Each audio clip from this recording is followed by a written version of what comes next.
Hello dear friend, top class weekly current अफेअरमध्ये तुमचं स्वागत आहे. या सिरीजमध्ये आपण जशी की सिम्प्लिफाईड इयरबुक 2024ची जी की सिरीज चालू आहे, त्याच पद्धतीने ही सिरीज कंटिन्यू चालू राहणार. सिम्प्लिफाईड इयरबुक 2024 या सिरीजचा तुम्हाला फायदा होत आहे, तुमची प्रतिक्रिया खूप माझ्यापर्यंत पोहोचत आहे. तर त्याच पद्धतीने top class weekly current affairs ही सिरीज जास्तीत जास्त मित्रांपर्यंत शेअर करा. तर या टॉप क्लास वीकली करंट अफेअरमध्ये ईच अँड एव्हरी एक्झाम द्या तुम्ही, त्या एक्झामच्या उद्देशाने ही जी की सिरीज चालू केलेली आहे आपण. तर बघा, आता व्हिडिओ जर आवडला तर मित्रांसोबत जास्तीत जास्त शेअर करा मित्रांनो, आणि तुमचा रिस्पॉन्स कमेंट सांगायचा. तर बघा, आता ही सिरीज म्हणजे क्वेश्चन स्वरूपात असणार आणि काही महत्त्वपूर्ण एक्सप्लेनेशन, डीप एक्सप्लेनेशन त्या खाली असणार, आणि काही समोरील थोडक्यात माहिती जे की आपल्याला ऑनलाईन स्वरूपात विचारू शकते त्या पद्धतीने असणार. ऑपरेशन अमृत कोणत्या राज्यात सुरू करण्यात आले आहे? ऑपरेशन अमृत कोणत्या राज्यात सुरू करण्यात आलेले आहे? मग केरळमध्ये. तर केरळ औषध नियंत्रण विभागाने राज्यात प्रतिजैविकांच्या गैरवापरावर नियंत्रण ठेवण्यासाठी ऑपरेशन अमृत सुरू केलेले आहे. तुम्हाला विचारू शकते की ऑपरेशन अमृत हे कोणत्या राज्याने सुरू केलेले, नियंत्रण करण्यासाठी हे सुरू केलेले आहे? तर आपल्या केरळ या राज्यात प्रतिजैविकांचा जे काय आहे गैरवापर नियंत्रण टाळण्यासाठी आणि या उपक्रमांतर्गत प्रिस्क्रिप्शन शिवाय अँटीबायोटिक्स विकणाऱ्या फार्मसीबाबत लोक औषध नियंत्रण विभागाला माहिती देतील. म्हणजेच विदाऊट प्रिस्क्रिप्शन डॉक्टरच्या आपण काही गोळ्या मेडिकलमधून डायरेक्ट घेतो, त्यासाठी काही प्रतिबंध आणण्यासाठी, त्यांचा गैरवापर न व्हावा त्या गोळ्यांचा, म्हणून हे केरळने ऑपरेशन अमृत हे सुरू केलेले एक ऑपरेशन आहे.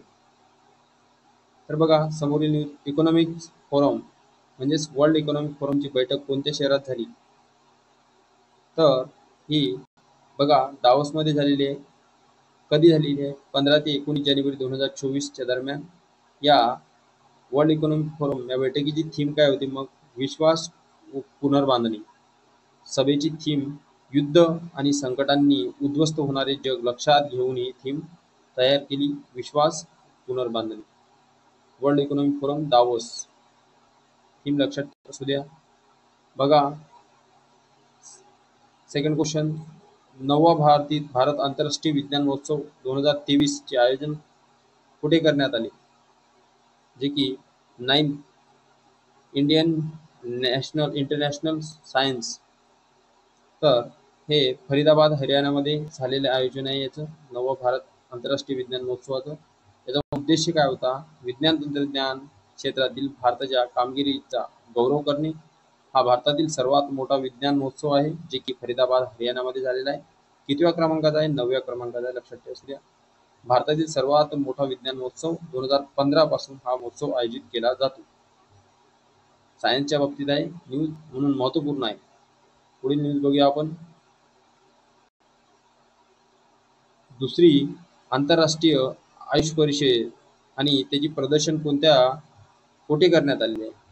आंतरराष्ट्रीय आयुष परिषद आणि तिचे प्रदर्शन कुठे करण्यात आलेले आहे? मग जर बघितलं तर दुबईमध्ये, वर्ल्ड ट्रेड सेंटर दुबई येथे दुसरी आंतरराष्ट्रीय आयुष परिषद आणि तिचे प्रदर्शन आयोजित करण्यात आले होते.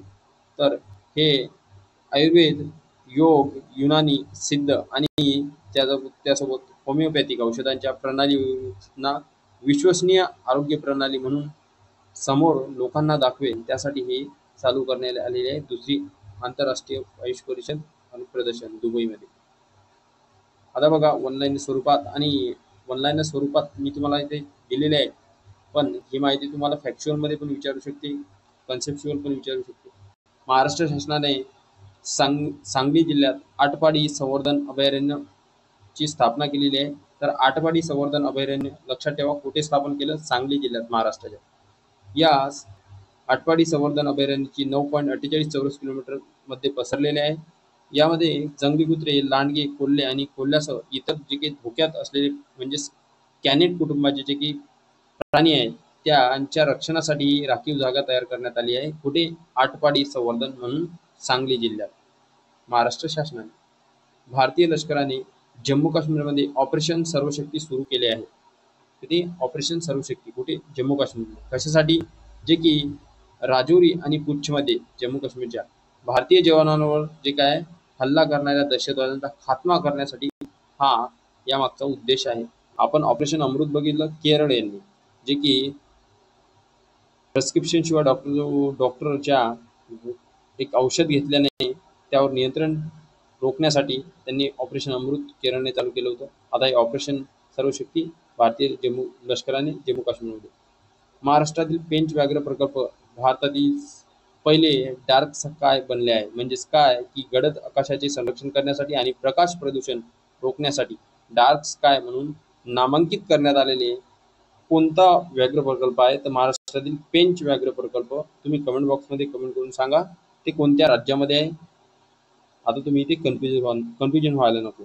तर बघा, आता सांगा तुम्ही कमेंट बॉक्समध्ये. भारताच्या दीप्ती शर्माला आंतरराष्ट्रीय क्रिकेट परिषद ICC कडून प्लेयर ऑफ द मंथ म्हणजेच प्लेयर ऑफ द मंथचा पुरस्काराने सन्मानित करण्यात आले. कोणाला? Player of the month Deepti शर्माला.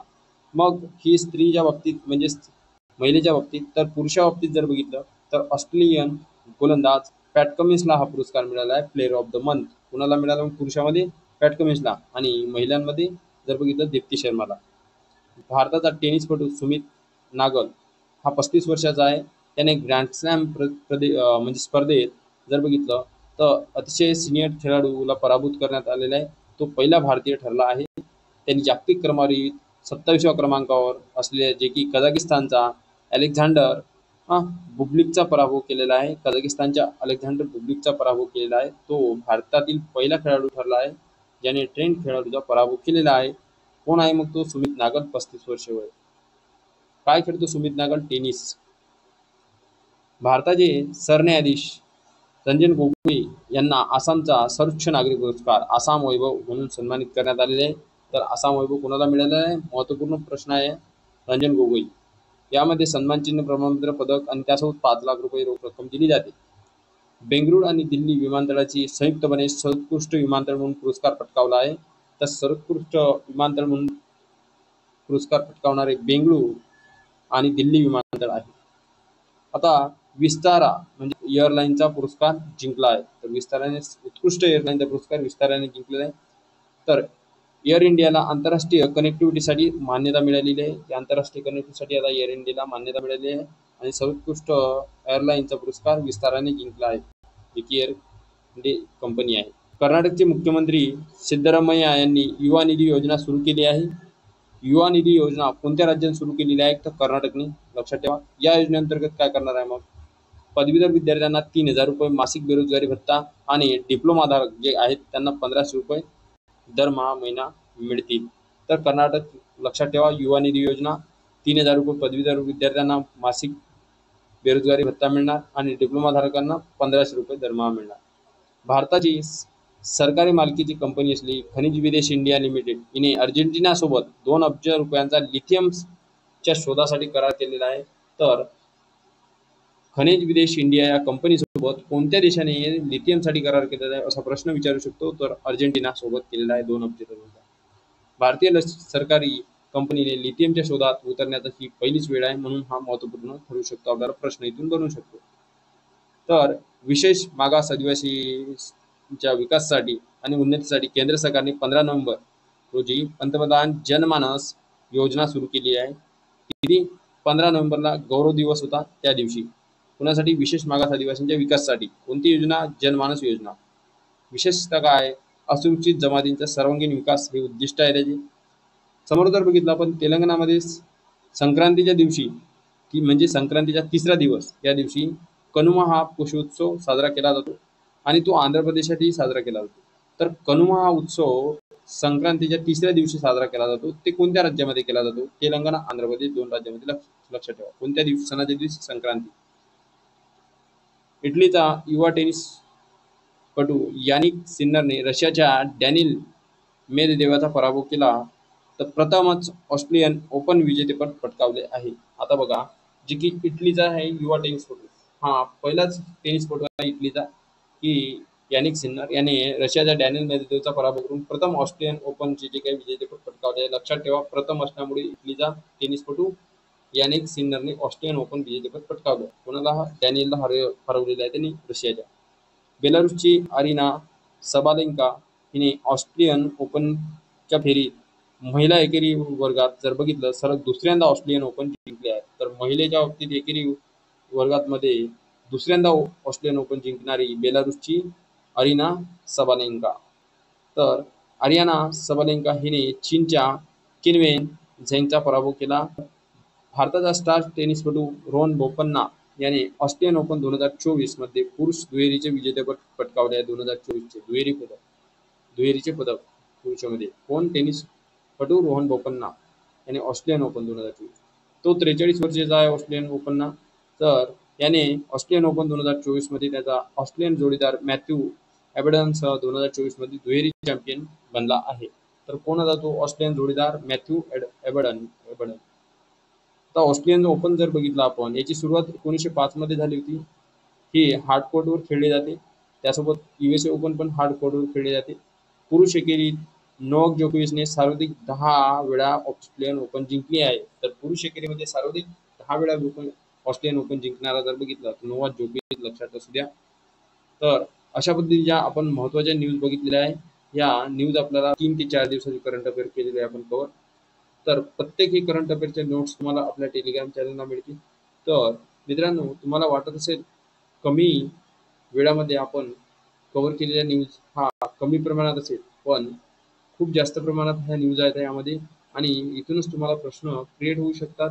कारण की यामध्ये तुमचा मी वेळ वाचवलेला आहे. तुम्ही आता हे PDF स्वरूपात पण वाचन करू शकता. तर PDFची जी काही आहे टेलिग्राम चॅनलची लिंक मी तुम्हाला देईन. तुम्ही टेलिग्राम चॅनल जॉईन करा, तुम्हाला नोट्स मिळून जातील. Thanks for watching this video. Video जर आवडला तर मित्रांसोबत जास्तीत जास्त शेअर करा मित्रांनो. तुमचा वेळ वाचावा यासाठी मी या पद्धतीचे व्हिडिओ तुमच्यासाठी घेऊन येते. कमीत कमी वेळामध्ये जास्तीत जास्त आउटपुट मिळणं आवश्यक असते.